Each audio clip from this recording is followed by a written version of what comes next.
Your Honor. Thank you. All right, thank you both, and we'll move on to the next case of PASCAL-GUARINO versus First Protective Insurance Company.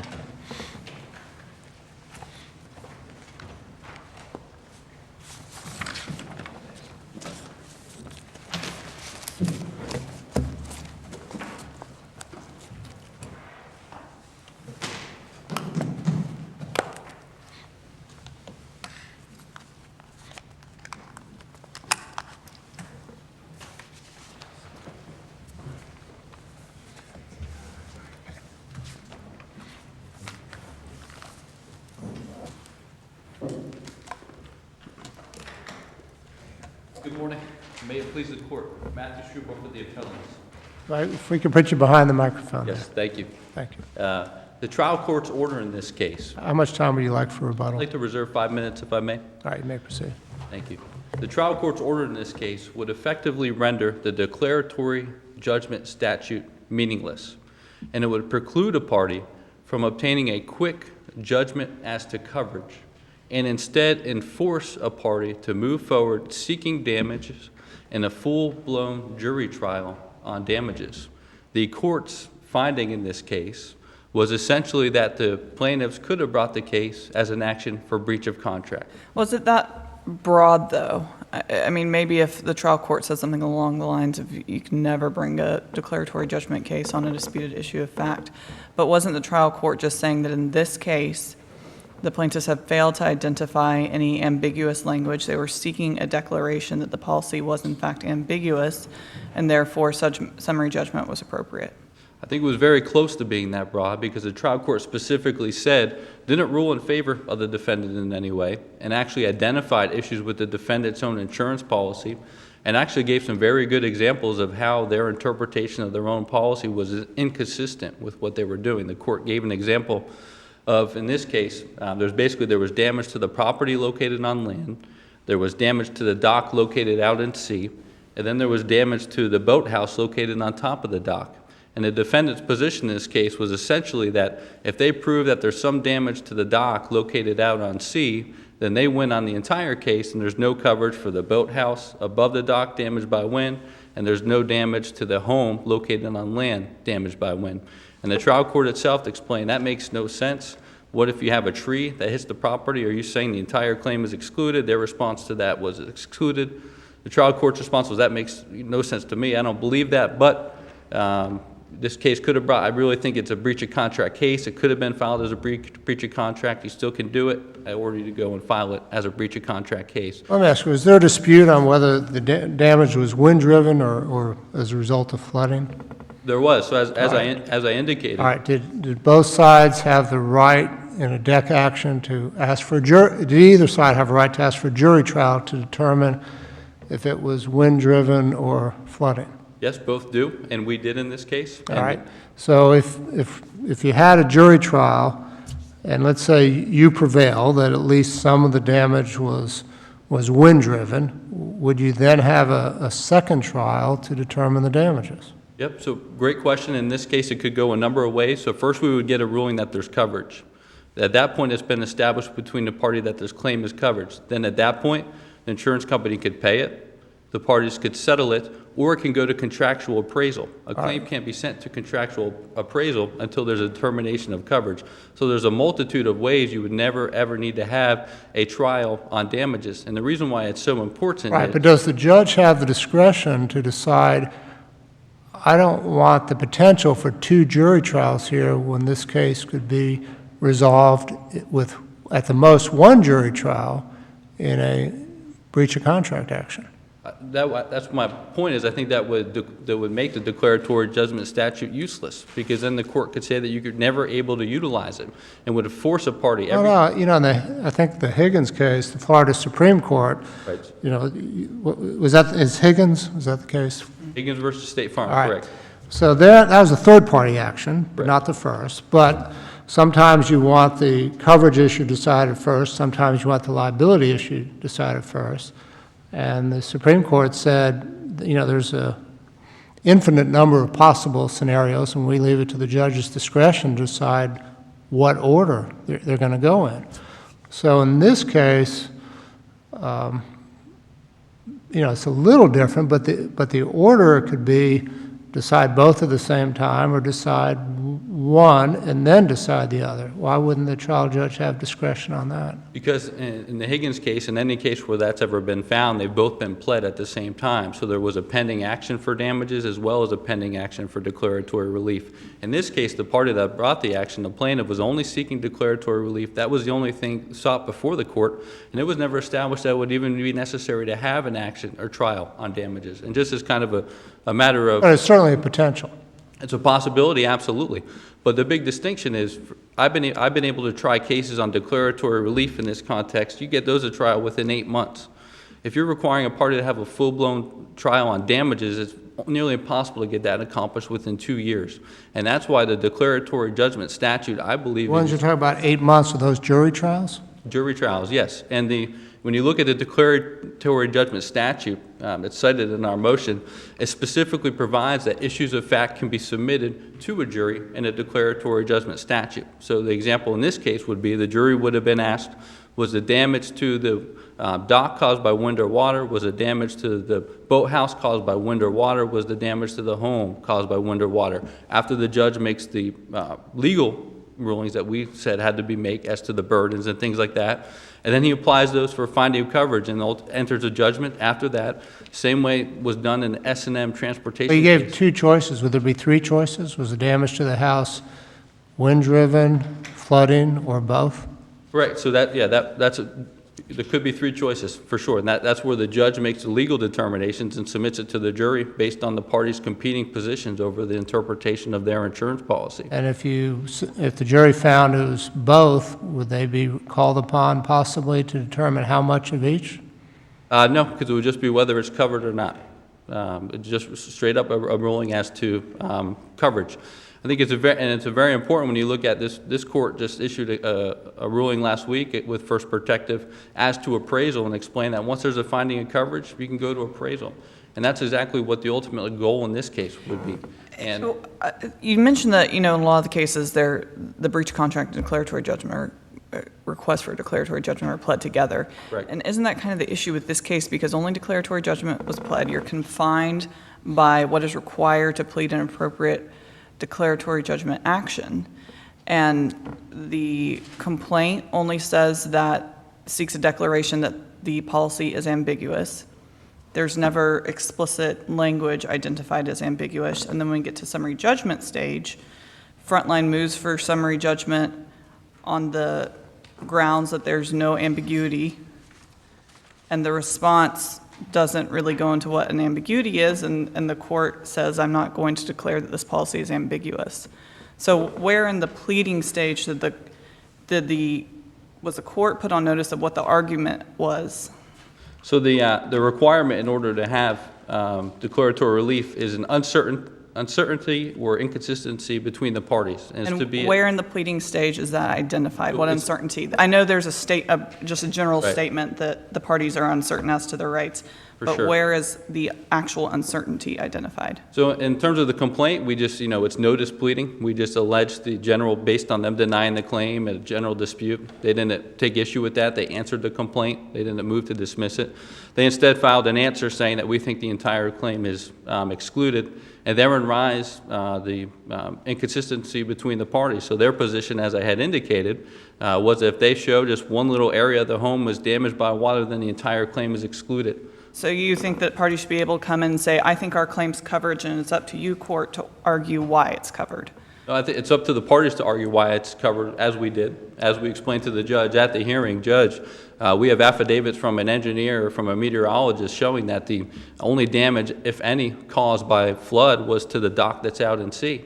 It's their position that entire claim, that their policy allows them to exclude the entire claim, and we believe that's inconsistent with the law and is inappropriate. The judge seemed to agree with us as to that, but never reached a ruling on it in any way. So that's the exact scenario you have where you have rely on the trial court to frame the issues. So then the declaratory judgment statute specifically says to give form order interrogatories to the jurors. So the judge, as we asked, would set up the questions, set up the burdens, and submit them to a jury. So as we kind of were beginning to propose in this case, the judge would say that they have the burden to show that the damage to the home is actually caused by flood. And then the jury's actually is ultimately coined with answering that question as to whether they prove that or not. But it never got to that stage because the court simply said, hey, you could have brought this as a breach of contract. And as I indicated, that could be done in every single case. Upholding that finding would basically require us to move forward for a full lawsuit for damages, go through a very long jury trial on damages, and make it impossible to just get a quick ruling on coverage.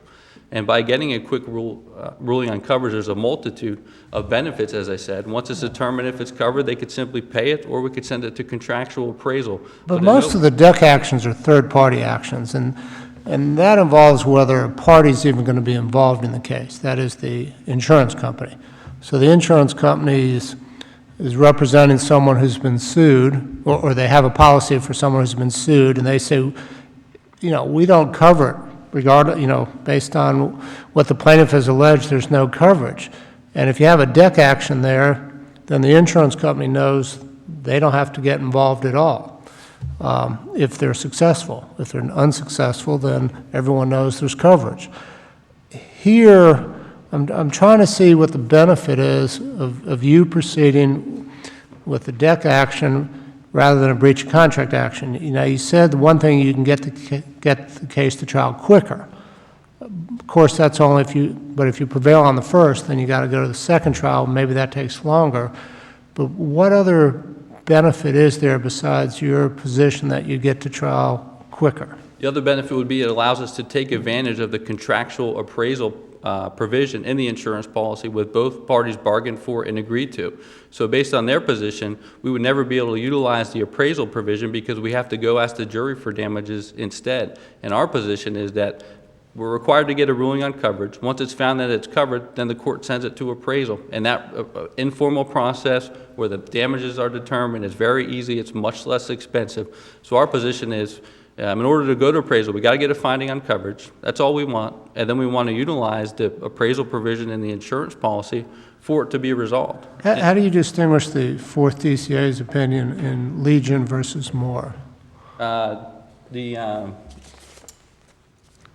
was a case. In the Legion case, there was a number of cause of action. There was already a cause of action pending for damages. That was an uninsured motorist case, and there was counterclaims. So there was a multitude of claims going on, where in that case the court said, well, you've got this one request for declaratory relief mixed in with all these other causes of action. We don't think that you really need the declaratory judgment action in that specific case. Wasn't it, though, because it was just an issue of fact? It was whether it was a actual accident or whether there's a phantom vehicle that caused the accident, and that really didn't go to any disputed issues as to the terms of the contract.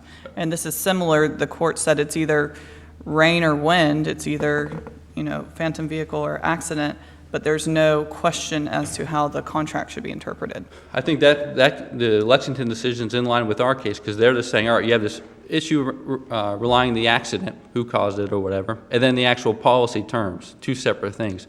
In our case is actually a breach of contract case. As the court found, it's relied on a contract, so it's a contract dispute between the two parties. So there's no separate independent action that involves other parties in any way, specifically between these two parties where they have a contract amongst each other and disagree as to how it should be applied. And while that was Legion versus Moore, you had one contract between the parties. It would cover if there was damages caused by a phantom car. It wouldn't cover if it was a one-car rollovers, uninsured motorists. So there's going to be a factual determination by the jury what caused the accident. And if the accident was caused by a phantom vehicle, then the jury would determine damages. So that was just two parties with one insurance contract between them. And there's, and the issue of whether there's coverage or not was a factual one. I mean, here, it seems like the primary issue on whether there's coverage is whether there's wind or flood, right? True, and that's what the issue was in the SIBO case out of Florida Supreme Court, where in that case, it was a declaratory judgment that went to trial, and the Florida Supreme Court, that's where they upheld and dealt with the anti-concurrent causation language after a jury trial on a declaratory judgment action related to damage to a home, water damage to a home, when it occurred, all these wear and tear exclusions. Our case is much, much simpler than the SIBO case that went to the Florida Supreme Court as a deck action. Our case is very simply a deck action between two parties as it relates to the policy of insurance. You say that it was filed originally as a deck action, but you've since filed a breach of contract, am I right? So only because, so the court instructed us to file a new lawsuit for breach of contract. So we followed the court's instructions in part to protect the statute of limitation. That case has been stayed pending this review. And we've preserved our position, and our position is we can't be forced to sue for damages when we don't want to. We just want to get a ruling on coverage, and then if necessary, send it to appraisal so it can be resolved. So as a plaintiff choosing our cause of action, we chose the declaratory judgment action. We simply want to get a ruling on coverage. We don't think that we can be forced to pursue damages when we have not attempted to and don't want to. We'd prefer to pursue other alternative dispute resolutions. Under the deck action statute, can the judge say, this is an inefficient way to handle this case? It would, likely cost the court 2 trials rather than 1, et cetera, and then, have discretion to say which goes first. In essence, the breach of contract is going to go first. I don't think there's precedence for that, particularly when you look at the lead into it, is that it should be liberally administered and construed. What about the precedent that says that trial courts are to act as gatekeepers of the declaratory judgment pleading stage, and because of that, when a trial court dismisses a declaratory judgment in its gatekeeper function, it's reviewed for abuse of discretion? Pleading never got, there wasn't a motion to dismiss here. That never occurred, and there was never any findings that the way that we perceived it would indeed result in more time. And as I indicated, I think it would be the exact opposite of that. Doesn't that suggest, though, that there is some discretion in whether a trial court allows a declaratory judgment action to I don't think so, go because forward? that would be directly contrary to the statute itself, which says it's to be liberally administered and construed. So that's the statute itself. That's what the statute says. And we took advantage of that statute, which is written there for us to take advantage of and utilize. And that's the cause of action we chose. And we didn't move to seek damages, and we don't think we can be forced to seek damages when we believe there's other remedies out there for us to take advantage of. All right, you're down at 340. Thank you.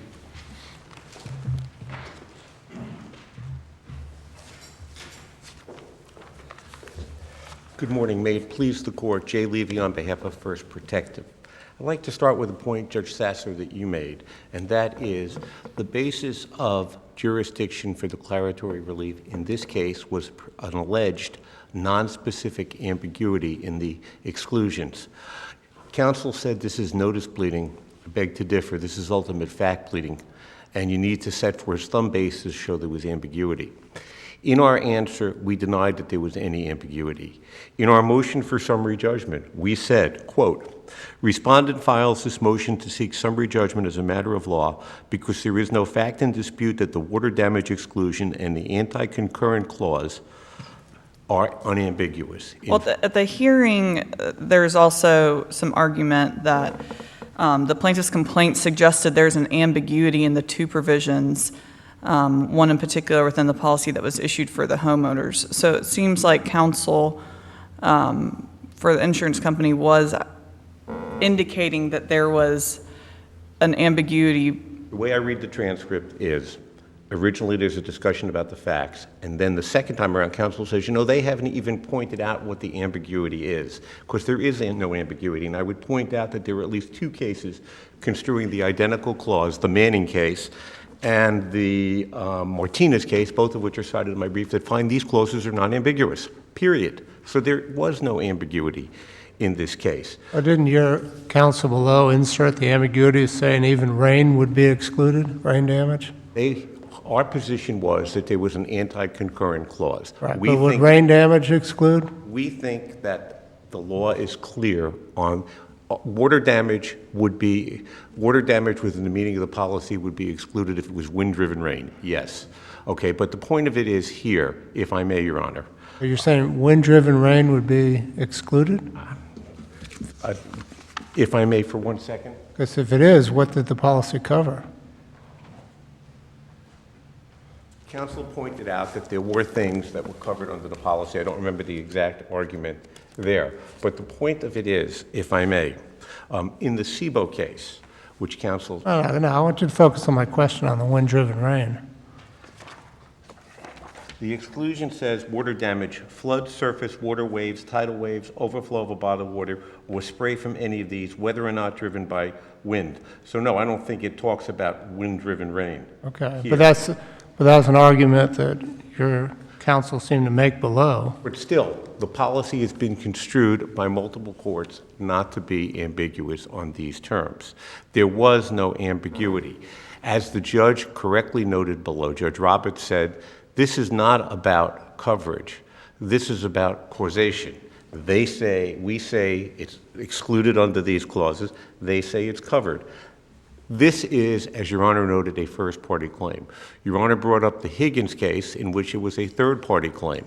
The Supreme Court in Higgins, as did the in-bank 4th District before it, held that there are policy reasons why to allow declaratory judgments in that specific instance. You have somebody hanging on, wanting to know if there's coverage and having to be sued.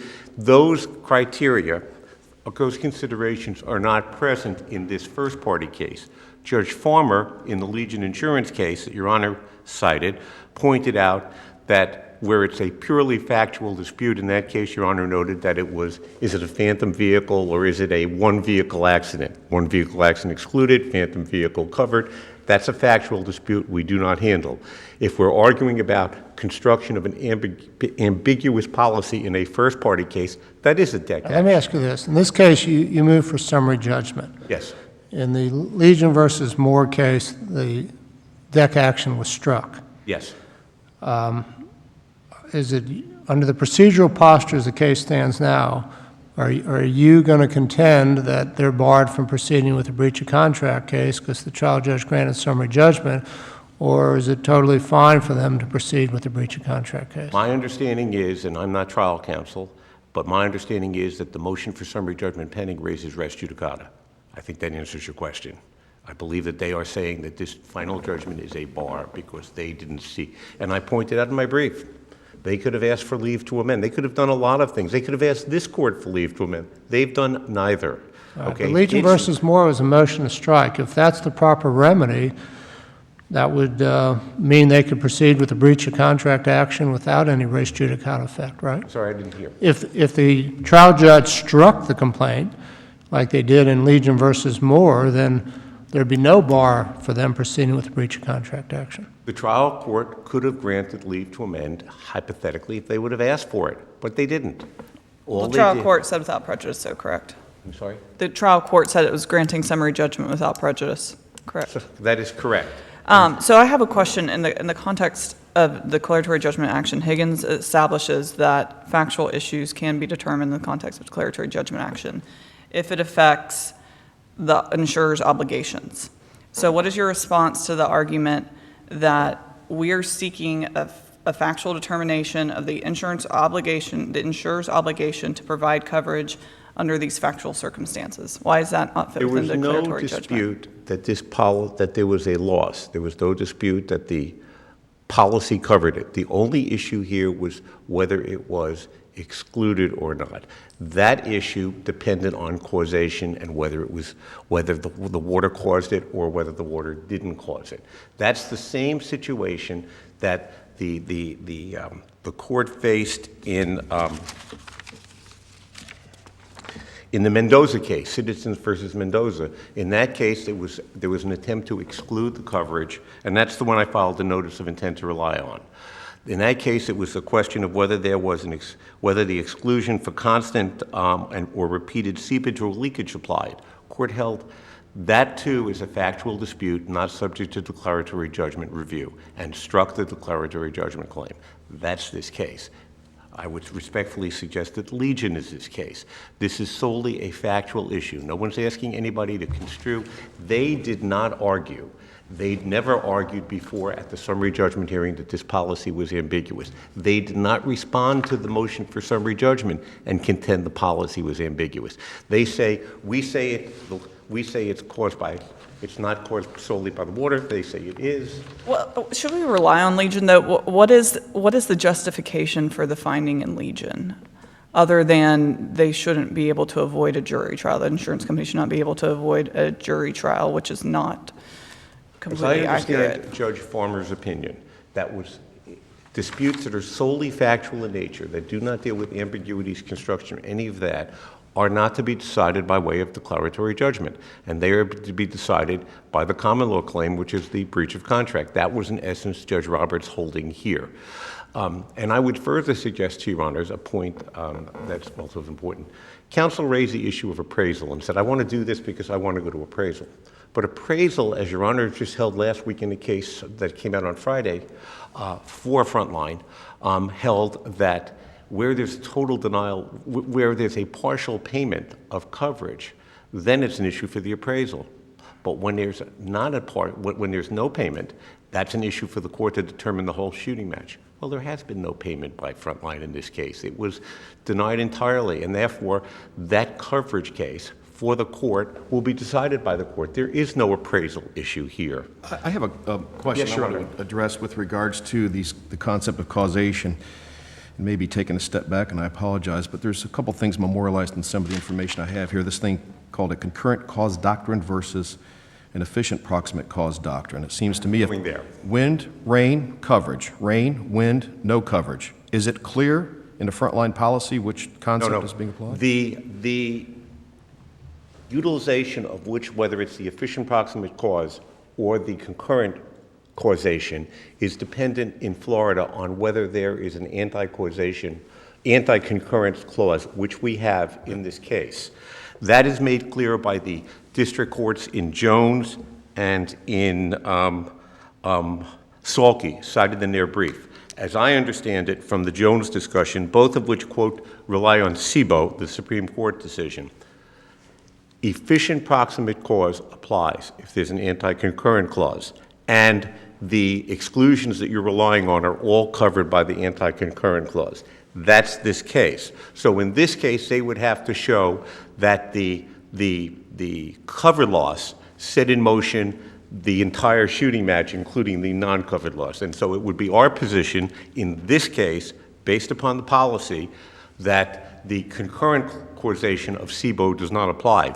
They spend a great deal of time in their briefs arguing SIBO. They never mention the fact that this policy has an anti-concurrent clause, and that's what makes this case a little different. And isn't that the ambiguity that was identified, whether these circumstances fall into the anti-concurrent clause exclusion? Well, I'd like to tell you, I knew what the ambiguity was, but I've stood here scratching my head because it's nowhere ever told. And in fact, Judge Roberts said to them, tell me what the ambiguity is. And it is the most ambiguous answer back that fails to tell us what the ambiguity is. And the reason is, there is none. And the courts have held there is none on this particular clause. Let me go back to your res judicata argument. Now, you're asking the, Well, that's, I well, believe, you're asking this court to affirm the trial court's order. yes, sir. That's Right. the only trial issue. court's order says petitioners are not prejudiced by this ruling because the statute of limitations is not run. Yes, sir. So it seems that the trial court is saying it's absolutely fine for them to proceed with a breach of contract action. Are you asking us to affirm that? No, sir, there is a final judgment that came later, and the final judgment is what it is. I know this is a difficult proposition for the Go court. ahead. I know this is a difficult proposition for the court, but in all candor, we don't play by the Marquis de Queensberry rules, and maybe that's a bad analogy, but it's not my place or my opposing or my trial counsel's place to stand up and say, no, Judge, you shouldn't do that. You should give them leave to amend. They're big people. They have their responsibilities. I looked at this order. I knew that what they should have done was ask for leave to amend. They didn't. That's their fault. That's their error, okay? But this is a final judgment. It is final. The fact that the judge says you can go file something again, no. The judgment is still final. Res judicata applies to all claims that could have been brought in the same action. They didn't do that. They didn't say, you know, Judge, I hear what you're saying on breach of contract. Let's just amend. He might have done that. We don't know. Why shouldn't we find that if you're relying on Legion versus Moore, the proper remedy was to strike, not grant summary judgment, and it's, you know. They're not asking you to do that. They say this was a mistake. They say, shouldn't have strict. They say that they have done this correctly. That's not what you're saying. You're suggesting something else, that the judge was right, but he gave the wrong remedy. Well, you're the one that asked for a relief of summary judgment. If that was error, that's error. Well, we were entitled to summary judgment because they sought the wrong remedy, and that's what we argued below. We That's said, what I'm saying. If Legion versus Moore suggests that the remedy is to strike rather than summary judgment, then did you seek the wrong remedy in filing a motion for summary judgment? we said that this is not, I disagree. We said that this is not that there was no basis to invoke declaratory judgment relief. We said that there was no ambiguity. That was the basis by which they did it. They didn't prove their case to get declaratory relief. They had no evidence to prove declaratory relief. There was no ambiguity. That's their case. We're entitled to final Right, but judgment. you're arguing that, I mean, they stated a cause of action for declaratory relief. I disagree. I disagree because I think they had to identify the ambiguity. We set forth that there was none. We challenged this. Judge said no. So no, with no disrespect, Your Honor, That wasn't the basis of the judge's ruling. I'm sorry? That wasn't the basis of the judge's ruling. The judge's ruling was that there was no ambiguity here. This was just a causation case, and that's a declaratory act. And that is a breach of contract action, not a declaratory Right, judgment. so the judge is making a discretionary call that the breach of contract action was the way for this case to go, not a deck action. He's saying that, yes, that's correct. And he said, you didn't bring a breach of contract case, so go file another one. He's not there to render legal advice. He's not there to tell them what they can do. They have their remedies. So that's what we're saying. And I am not predicting what the court's going to do in the other action. There may be some exception. There may be some defense to res judicata. That hasn't yet been decided by the court. We're here only on this case. And whether the judge, with the exercise of his discretion in a summary judgment posture, appropriately determined that this was not a deck action.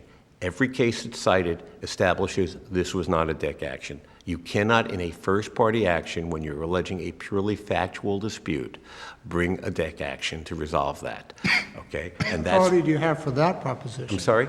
What authority, can you I tell me a believe that- single case that says I believe that that you that- flat out cannot file a deck action if it's a believe that- factual dispute? I'm sorry. I believe that that's why the court dismissed the deck action in Legion and dismissed Well, the deck action. Legion wasn't, they didn't say you can't have one. They said there was no reasonable basis to do it in that case rather than a UM case. So I'm asking you if you have any case law to support the statement you just made. I would say that in Legion and in the Mendoza case, both of which we rely on, they said that because this is a purely factual dispute, a deck action cannot be maintained. That's what I believe they held. Higgins said that you can have a deck action to resolve a factual dispute.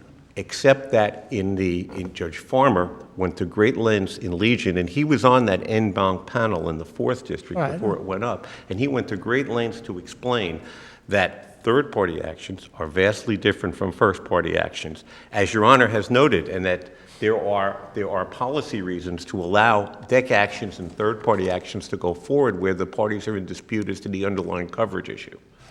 So, for all of these reasons, we would respectfully suggest that, based upon the way the case was pled, The Heritage Property case, 3rd DCA, that was a pure factual issue, and I'm not familiar with that one. that's the one on whether the appraisal or the umpire was fair and impartial. And they brought a deck action to determine whether the chosen umpire appraiser was a fair and impartial one. Well, I must apologize, I'm not familiar with that case, but it would strike me that that's completely different than construing whether or not a policy is ambiguous or not. And Well, in the Heritage, it was, the policy required that an umpire be competent and impartial. And the court allowed the deck action to proceed because the issue of fact was whether the umpire was in fact fair and impartial. So isn't that similar to what we have here, whether in fact the damage was caused by water or wind? But what would be the cause of action that you would bring, Your Honor, under the common law to determine whether the appraiser, as opposed to the umpire, as opposed to a party, was fair and impartial. What other action could there be? And I'm not familiar with heritage. I apologize for that, but it would strike me that that's completely different, because the only relief in that situation would be by a declaratory judgment to determine that. That's different from when you come in and you say that there's an ambiguity. You don't identify the ambiguity. In fact, there is no ambiguity, and that's your sole basis for invoking declaratory relief. That's different from this particular case. And, you know, each case stands upon their facts, their individual facts. Those are, for better or for worse, the facts in this case. That's how they invoked the jurisdiction. They never proved it, they never established it, and they never tried to establish it. They said, this is a causation case. We say this is a covered thing. They say it's not. But there's no factual issues. There's a policy, we admit it. It's an all-risk policy. We admit that. We admit they had an event, and we admit that these are the exclusions and they apply. So I see my time is running out. If your honors have any further question, I'd be happy to answer I want to that. go back to Legion versus Moore. Yes, sir. The trial court, or the appellate court there, said that bringing a DEC action as opposed to a UM claim would not serve any useful purpose, and therefore they upheld the trial court's decision striking the DEC action. To me, that seems different in saying that there's been a failure to state a cause of action. Well, it goes a little more than that, Judge. I'm reading it too, and it says, in this case, however, we face not a third party, but a first party claim by one of the contracting parties directly against the other Right. party. And so there, you know, that goes to the issue of whether a DEC action serves a useful purpose. Can you find anywhere in that opinion, maybe I missed it, maybe you can help me out, where it says that they didn't state a cause of action? No, I don't think it went on that, to be perfectly candid with Your Honor, but this case didn't go on that either. This case went on... That's why I'm having a real problem with your argument about res judicata. Well, that's an issue, well, respectfully on the res judicata, I've answered your question because you asked it, and that's my obligation. That's not the issue here. That may be the issue down below when we finish here, okay? But that's not the issue here. The issue here is not res judicata, because that would only be on the effect of this decision, and that's an issue that has yet to be decided by the trial court. And with no disrespect to any of you, it would be improvident on the part of this court to decide an issue that has not been Well, not if presented the to you. basis of our decision was that the trial court exercised its discretion to not proceed with a DEC action because it might result in two trials, as opposed to a determination by a court that they stated no cause of action. So The whole theory that you've heard this morning as to why they wanted to do this is they want to exercise their contractual appraisal rights. But there are no appraisal rights in this context. So the whole theory that they're arguing today is skewed because it's simply wrong. Respectfully, my time is up. I'd be delighted to answer any other questions that you have. And as always, I thank your honors for your time. thank you.